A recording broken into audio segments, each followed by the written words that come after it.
Hello, class. Sorry I wasn't able to make it tonight, but the roads were pretty bad, and I thought like we have to do in business that we would adapt and use technology in order for me to communicate my presentation tonight. My presentation is on the return on investment in higher education.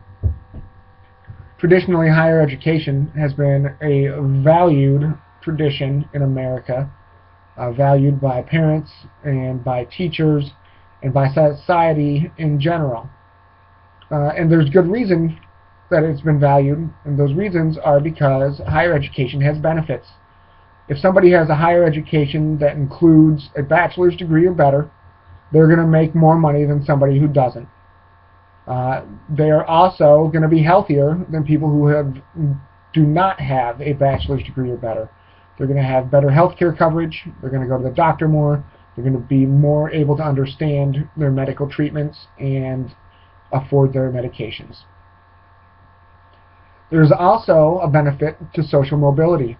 If you are a middle-class, middle-income individual and you obtain a bachelor's degree or better, you are more likely to be an upper middle-income or middle-class person over time, and that is called social mobility.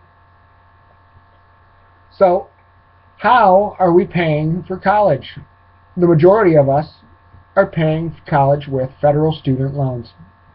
Although some people are able to pay out of their pocket for college, and some people do get government assistance to help them through grants and other various programs. How many people are going to college? I'm a college student. You're a college student. How many other college students are there out there? Well, in 2013, there was about 20 million college students. These college students also use the federal student loan program in order to finance their higher education.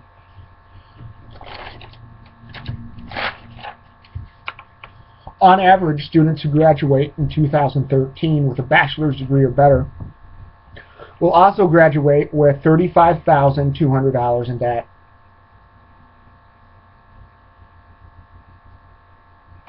So across the board, some schools are more expensive than others, right? And some are less expensive. So of that $35,000, that includes credit card debt and other debt. But of that $35,000, $26,000 will be in student loan debt alone. So what does that look like for a college student's budget? Or a college graduate, rather. What is the average income of a college graduate? The average income of a college graduate is about $44,000. So after Uncle Sam takes about 18% of that $44,000, that leaves you with $36,000. We'll include a rent in your budget as well, and your rent will be, we'll say, $900 a month. Times 12 months, and that leaves you with about $25,000 from your original starting place of $44,000. Let's also include health insurance, because you're going to have health insurance if you are getting a new job and you've got a college degree. So that's about $150 a month, making your $44,000 look more like $23,853 now. And that budget does not include the cost for food, clothing, transportation, or entertainment, or cable, or internet, or new shoes.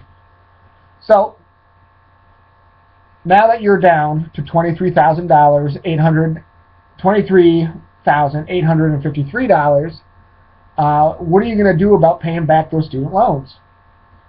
So, we use the number 25,000 instead of the number 26,000 because it was easier for me to do math with.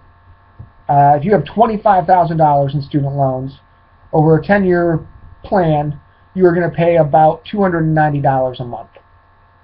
So if you take $290 a month, you times that by 12 months, now we're making your $23,000 into $20,000. So you have $20,000 left to buy shoes, a car, fuel, food, clothing, or whatever else you really want. So that doesn't leave you with a lot. It leaves you with a lot of debt, though, and it leaves you kind of living on a tight budget. So what would be important is to consider what type of degree you're going to get and what kind of school you're going to get it from, because the cost of these degrees are relevant to your future. Here's a question for you. Should everybody go to college? I don't know. There's benefits, but if you were to, say, get a college degree in anthropology, a bachelor's degree in anthropology only pays about $20,000 a year. So the budget that we did started at $44,000 and was reduced to $20,000. So if you started at $20,000, I don't know where you'd be at the end. Why, you should ask, is higher education prices rising greater than inflation, greater than wages, and without really any substantial improvement in that education? The education's still an education that you would have gotten 5 years ago, except for now it costs 3% more. So this debt issue for new students or people that are signing up to go to college, or college students who are enrolling for an extra college degree, or high school students, this debt issue is really the 600-pound gorilla in the room. And nobody talks about it because college degrees are good, but people find out after the end that they're substantially in debt, and I think that something should be done about that. And you want to make sure that you get a return on your investment, so choose degrees that will pay more and that you also enjoy, and be smart with your education dollars. Thank you very much.